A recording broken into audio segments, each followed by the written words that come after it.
The headlights of a dark pickup truck cut through the thick fog of a cold October night in rural Montana.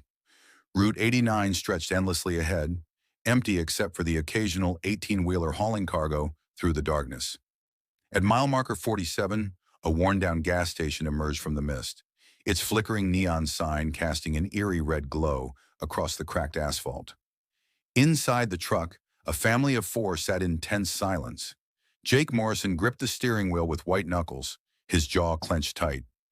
His wife Sarah stared out the passenger window, refusing to look back at the massive cargo bed behind them.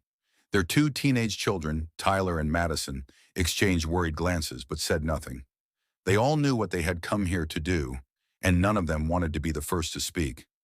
The truck pulled slowly into the gas station lot, gravel crunching under the heavy tires. Jake parked near the edge of the property, far from the fluorescent lights of the building. The engine ticked as it cooled, the only sound breaking the oppressive silence. In the back of the truck, something large shifted and snorted softly. Duke, a massive 3-year-old bull weighing nearly 2,000 pounds, had been the Morrison family's pride and joy for over a year.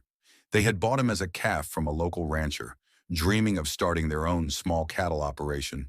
But dreams don't pay bills, and the Morrison family farm was drowning in debt. The bank had already foreclosed on their property, and they were moving to Sarah's sister's house in Denver the next morning. Jake finally broke the silence. "I can't do this," he whispered, his voice cracking. "He trusts us." Sarah turned to face her husband, tears streaming down her cheeks. "We don't have a choice, Jake. The new apartment doesn't allow pets, let alone livestock, and we can't afford to board him anywhere." In the back seat, Madison spoke up, her voice barely audible. "Maybe someone will find him, someone who can take care of him properly." Tyler shook his head. "This is wrong, and you all know it. Duke isn't just some animal. He's family." But economic desperation has a way of silencing moral objections. Jake had already called every ranch within 100 miles, begging someone to take Duke. No one wanted a full-grown bull with no breeding papers. The local animal shelter had laughed when he asked if they could help. The family had spent their last few days together, trying to enjoy their time with Duke. He had always been gentle despite his massive size, following them around the property like an oversized dog. He would rest his enormous head against the fence when they approached, his dark eyes soft and trusting. Duke had never shown aggression toward any human, which made what they were about to do feel even more heartless. Jake opened the driver's door, the cold night air rushing in. "Let's just get this over with," he said, his voice hollow. He walked to the back of the truck, his boots echoing against the pavement. The tailgate creaked as he lowered it, revealing Duke standing calmly in the bed, secured by heavy chains. The bull looked at Jake with those same trusting eyes, perhaps expecting to be led to a new pasture or barn. He had no way of knowing that the family he loved was about to abandon him in the middle of nowhere. Sarah joined her husband at the back of the truck, unable to look directly at Duke. "We have to tell ourselves he'll be okay," she said, though her voice carried no conviction. "Bulls are strong. He can survive." Jake began unfastening the chains that held Duke in place. His hands shook as he worked, and twice he had to stop to wipe tears from his eyes. Duke stood patiently, occasionally nuzzling Jake's shoulder with his massive head. The bull's breath formed small clouds in the cold air, and his dark coat gleamed under the gas station's lights. When the last chain fell away, Jake stepped back. Duke looked around, confused by the unfamiliar surroundings. He snorted softly and looked back at Jake, waiting for direction. But instead of guidance, Jake slapped the bull's hindquarters. "Go on," he said, his voice breaking. "Get out." Duke hesitated, clearly confused by his master's harsh tone. Jake slapped him again, harder this time.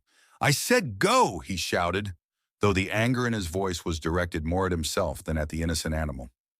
Slowly, Duke stepped down from the truck bed onto the cold asphalt. He stood there for a moment, looking back at the family that had raised him. His tail swished nervously, and he let out a low, questioning moo. The Morrison family climbed back into their truck without another word. Jake started the engine, and the truck lurched forward. As they pulled away, Duke began to follow, his hooves clapping against the pavement. But the truck quickly accelerated, leaving the confused bull standing alone under the flickering gas station sign. Through the rear window, Madison watched Duke growing smaller in the distance. The bull had stopped following and now stood motionless in the empty lot, his massive silhouette a dark shadow against the neon lights. "He's just standing there," she whispered. "He's waiting for us to come back." The truck disappeared into the fog, leaving Duke alone for the first time in his life. The bull waited by the gas station for hours, his dark eyes fixed on the highway, believing with the innocent faith of an animal that his family would return for him. But as the night grew colder and no familiar truck appeared, Duke began to understand that something had changed forever. What do you think Duke will do now that he's been abandoned by the only family he's ever known? Dawn broke slowly over the Montana landscape, painting the sky in soft shades of pink and gold. The fog that had shrouded the highway the night before began to lift, revealing Duke still standing in the exact spot where the Morrison family had left him. His massive frame cast a long shadow across the gas station parking lot, and a thin layer of frost had formed on his dark coat. Earl Patterson had been running Patterson's Gas and Go for nearly 30 years, and he thought he'd seen everything. But when he pulled into the lot at 5:30 a.m. to open up for the day, he nearly drove his pickup truck into a ditch. Standing between the gas pumps and the convenience store was the largest bull he'd ever seen outside of a rodeo. Earl sat in his truck for a full minute, gripping the steering wheel and staring at Duke. The bull noticed the truck and turned his massive head toward it, but he didn't move from his position. His dark eyes seemed almost human in their sadness, and Earl felt his heart clench with an emotion he couldn't quite name. "Well, I'll be damned," Earl muttered, slowly getting out of his truck. He was a weathered man in his 60s, with calloused hands and a back bent from decades of hard work. He'd grown up on a cattle ranch before taking over the gas station from his father, so he knew his way around livestock. Duke watched Earl approach, his ears pricked forward with interest. The bull didn't show any signs of aggression, which surprised Earl. Most bulls, especially ones as large as this, could be dangerous when stressed or frightened, but Duke simply stood there, occasionally shifting his weight from one hoof to another. "Easy there, big fella," Earl said softly, stopping about 10 feet away. "What are you doing way out here all by yourself?" Duke let out a low, mournful sound that seemed to echo across the empty highway. Earl had heard cattle make similar noises before, usually when they were separated from their herd or calling for their calves. This sound was different, though. It carried a note of confusion and longing that made Earl's chest tight. Earl walked slowly around Duke, examining him from a safe distance. The bull was clearly well-fed and cared for, his coat glossy despite the frost. He wore no ear tags or brands that might identify his owner, but he was obviously not a wild animal. Someone had raised this bull, trained him to be gentle around humans. The first customers of the day began arriving around 6 a.m. A trucker named Big Mike pulled his 18-wheeler up to the diesel pumps and climbed down from his cab, coffee cup in hand. He took 3 steps toward the store before he noticed Duke and froze mid-stride. "Earl," he called out, "there's a bull in your parking lot." "I know that, Mike," Earl replied, walking out of the store. "Been trying to figure out what to do with him." More vehicles began pulling in, and soon there was a small crowd gathered around Duke. The bull seemed unperturbed by the attention. He stood calmly as people pointed and took pictures with their phones, occasionally turning his head to look at someone new, but never showing any signs of stress or aggression. A local rancher named Tom Wheeler arrived around 7 a.m., having heard about the situation on the CB radio. Tom was a large man with a gray beard and hands the size of dinner plates. He'd been raising cattle for 40 years and could tell a lot about an animal just by looking at it. "That's a beautiful bull," Tom said, approaching Earl. "Angus, maybe with some Hereford mixed in. Probably worth $15,000–$20,000. Earl whistled low. "That much? Easy. Look at the size of him, the condition he's in. Somebody put a lot of money into feeding and caring for that animal." Tom studied Duke more closely. "Strange thing is, he's not acting like a lost bull. Lost cattle usually panic, try to run, call for their herd. This one's just waiting." By 8 a.m., word had spread throughout the small town of Cedar Falls, 15 miles down the highway. People drove out just to see the mysterious bull who had appeared overnight at Patterson's Gas and Go. Duke handled the attention with remarkable calm, almost as if he were used to being around people. Deputy Martinez arrived around 9 a.m., shaking her head as she got out of her patrol car. In 20 years of law enforcement, I've dealt with escaped horses, runaway pigs, even a llama once, but never a bull. Earl filled her in on everything he knew, which wasn't much. No one had reported a missing bull to the sheriff's department. No ranchers in the area were missing livestock. It was as if Duke had simply materialized from thin air. "We'll have to contact animal control," Deputy Martinez said, "though I'm not sure they're equipped to handle something this size." "What happens to him then?" Earl asked. "If no owner comes forward, he'll probably have to be sold at auction. County can't afford to feed a bull indefinitely." As the day wore on, more and more people came to see Duke. News crews from 3 different towns arrived to film the mysterious bull. Duke seemed to enjoy the attention, standing proudly whenever cameras pointed his way. But Earl noticed that every time a vehicle pulled into the lot, Duke would look up hopefully, his ears pricked forward. If you're enjoying this incredible story of Duke's abandonment and discovery, make sure to subscribe to our channel and hit that notification bell so you don't miss what happens next. This story is just getting started, and I promise you won't believe what Duke does to survive on his own. Also, drop a comment below telling us what you think Duke is waiting for. Is he hoping his family will come back, or does he sense something else is about to happen? Your engagement helps us bring you more amazing animal stories like this one. By evening, Duke had become something of a local celebrity. Social media posts about the abandoned bull were being shared thousands of times. People from across the state were driving to Cedar Falls just to see him. Earl had sold more coffee and snacks in one day than he usually did in a week. But as the sun set and the crowds began to thin out, Earl noticed something that broke his heart. Duke moved to the exact spot where he'd been standing that morning and settled down for the night, his massive body facing the highway. Even in sleep, one ear remained cocked toward the road, listening for the sound of a familiar truck. Earl stood in the doorway of his station, watching the bull in the gathering darkness. Tomorrow, animal control would come.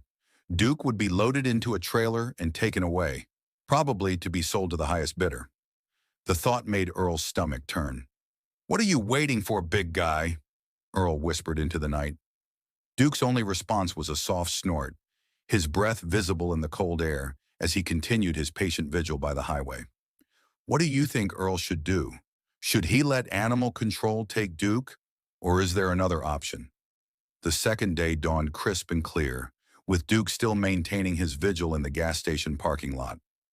Earl arrived early, bringing a bale of hay he'd picked up from Tom Wheeler's ranch the evening before.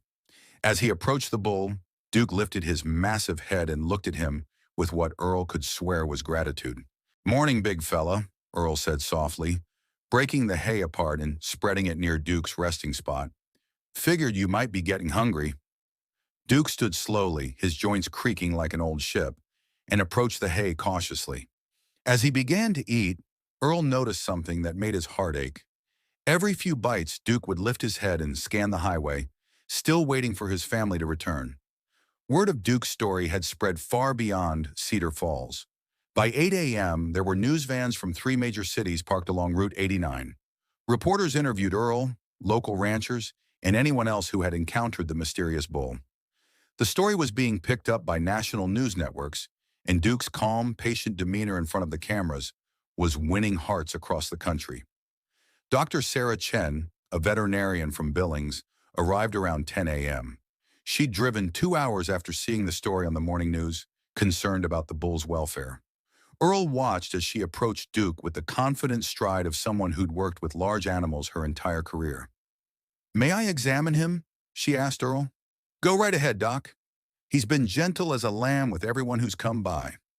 Dr. Chen moved slowly around Duke, her trained eye taking in every detail. She checked his hooves, examined his coat, and even managed to listen to his heart with a stethoscope. Duke stood patiently throughout the examination, occasionally turning his head to watch her, but never showing any signs of stress. "This is remarkable, Doctor," Chen said after completing her examination. "He's in perfect health, excellent body condition, well socialized, completely calm, despite being in a strange environment surrounded by crowds of people. Someone spent a lot of time and money raising this bull properly." "Then why would they abandon him?" Earl asked. Dr. Chen shook her head sadly. Economic hardship, most likely.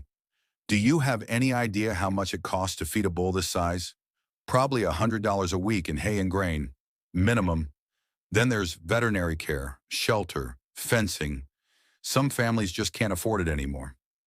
Earl felt a surge of anger toward Duke's former owners. So they just dump him like garbage? Around noon, animal control arrived in the form of Jim Bradley, a tired-looking man in his 50s who worked for the county. He took one look at Duke and shook his head. I don't have equipment to handle something that size, he told Earl. We're going to need a livestock trailer and probably a couple of experienced handlers. How long will that take? Earl asked. Maybe a day or two. In the meantime, is it okay if he stays here? County will reimburse you for any feed costs. Earl looked at Duke, who was now lying in the shade of the gas station's overhang, calmly chewing his cud while tourists took pictures. He's not bothering anyone.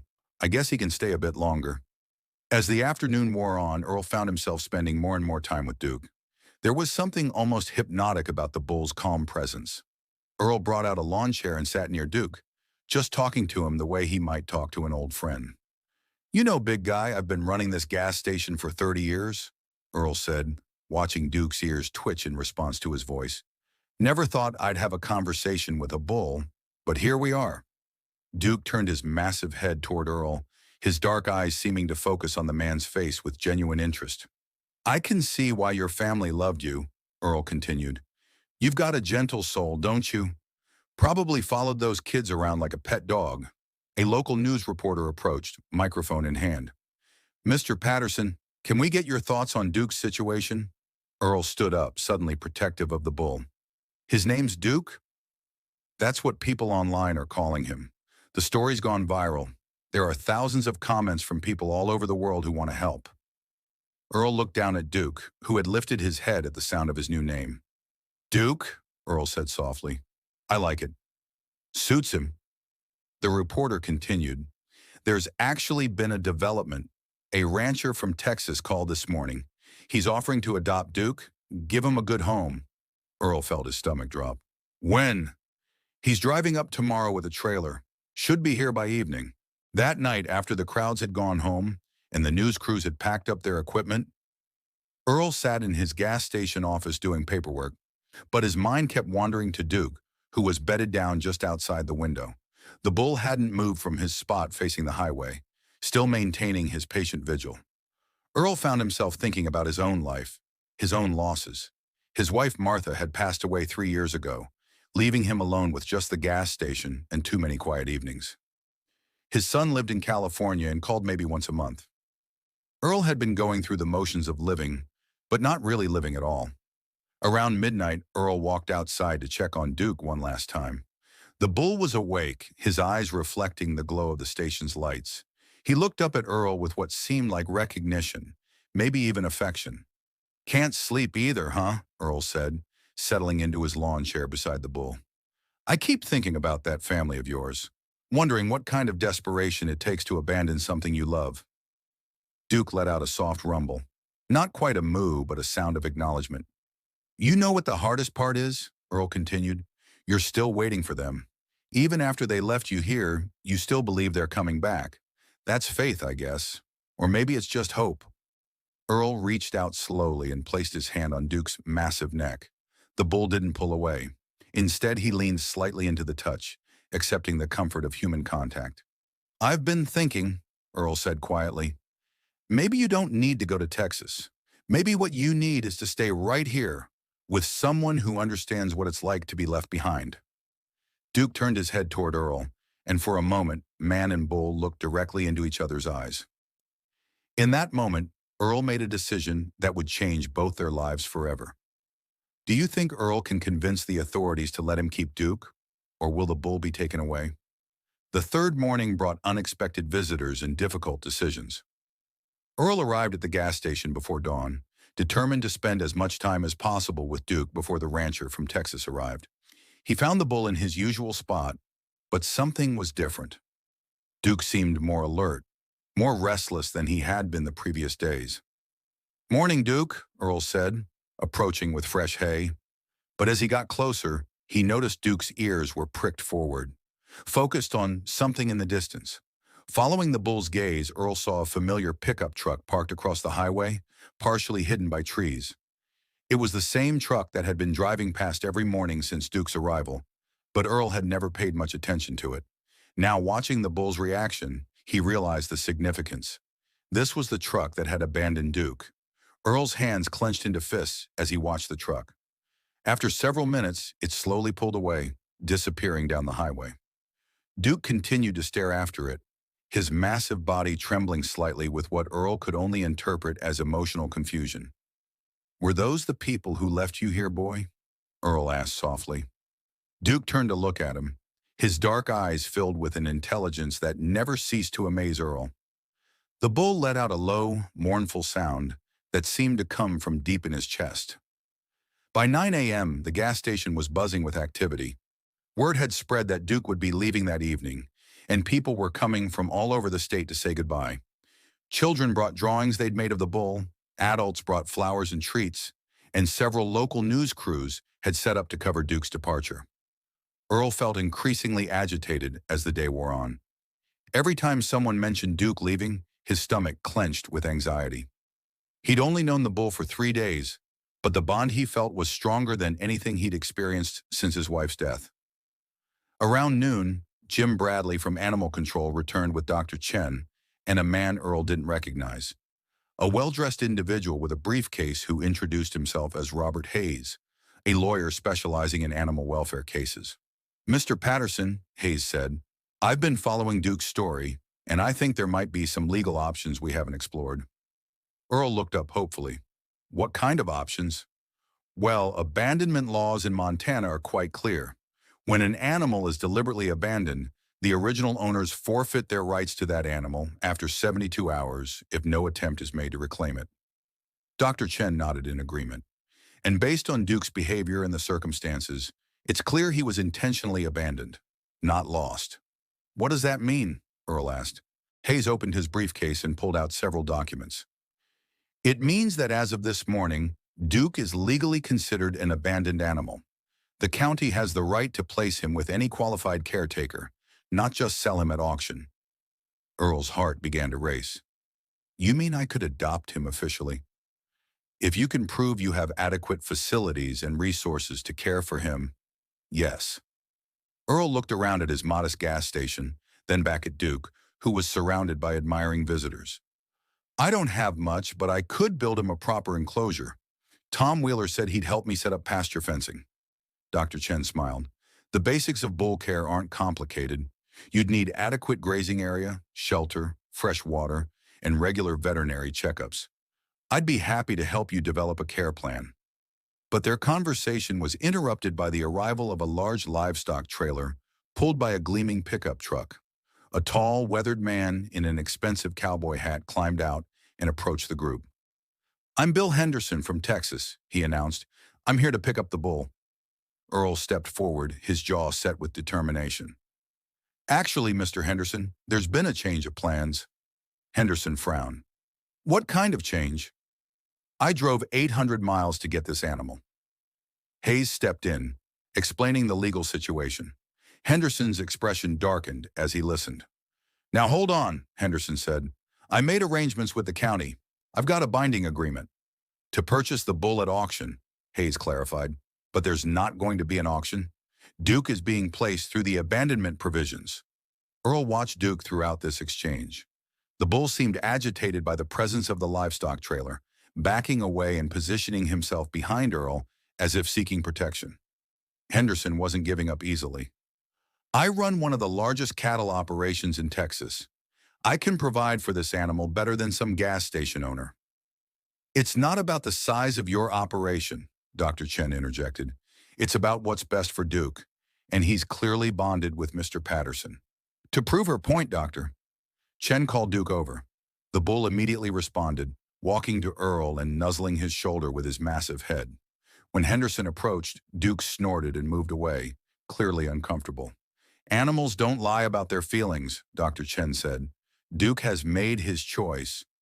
The argument continued for another hour, with Henderson threatening legal action and Earl standing his ground. Finally, Deputy Martinez arrived to mediate the situation. Based on the evidence and the legal precedent, she announced after hearing all sides. Duke will remain with Mr. Patterson under a trial adoption period. If Mr. Patterson can demonstrate adequate care for 30 days, the adoption will become permanent. Henderson stomped back to his truck, muttering about lawyers and lawsuits. But Earl barely heard him. He was focused on Duke, who seemed to sense that he was safe. The bull's entire demeanor had relaxed, and he was calmly eating hay while children petted his neck. As the sun began to set, the crowd started to disperse. Earl sat in his lawn chair next to Duke, both of them watching the last of the visitors drive away. "Well, big guy," Earl said, "looks like you're stuck with me for at least a month. Think you can handle that?" Duke responded by lowering his massive head and resting it gently on Earl's shoulder. For the first time since his wife's death, Earl felt truly needed again. But their peaceful moment was interrupted by the sound of a truck engine. Earl looked up to see a familiar pickup truck pulling slowly into the gas station lot. His blood ran cold as he recognized it as the same truck that had been watching from across the highway. Duke immediately stood up, his entire body tense with alertness. 3 people got out of the truck, and Earl could see the family resemblance immediately. These were Duke's original owners, and they had finally worked up the courage to face what they had done. Will Duke's original family try to reclaim him, or have they come to make peace with their decision to abandon him? The evening air grew thick with tension as the Morrison family approached. Jake Morrison walked slowly, his shoulders hunched with shame, while Sarah hung back near the truck with their daughter Madison. Tyler, their teenage son, stayed by the vehicle, unable to bring himself to come closer. Duke's reaction was immediate and heartbreaking. The massive bull began to shake, his eyes darting between his former family and Earl. He let out a low, confused sound that spoke of deep emotional conflict. Earl stood up from his chair, instinctively positioning himself between Duke and the approaching family. "Sir," Jake said, his voice hoarse with emotion, I know that's our bull." Earl's jaw clenched tight. "Your bull?" he said, his voice carrying a dangerous edge. "The one you abandoned here 4 days ago in the middle of the night?" Sarah stepped forward, tears already streaming down her cheeks. "Please, let us explain. We lost everything. Our farm, our home, our livelihood. We're living in my sister's basement now, and there was no way we could keep Duke. So you dumped him here like garbage," Earl shot back, his protective instincts flaring.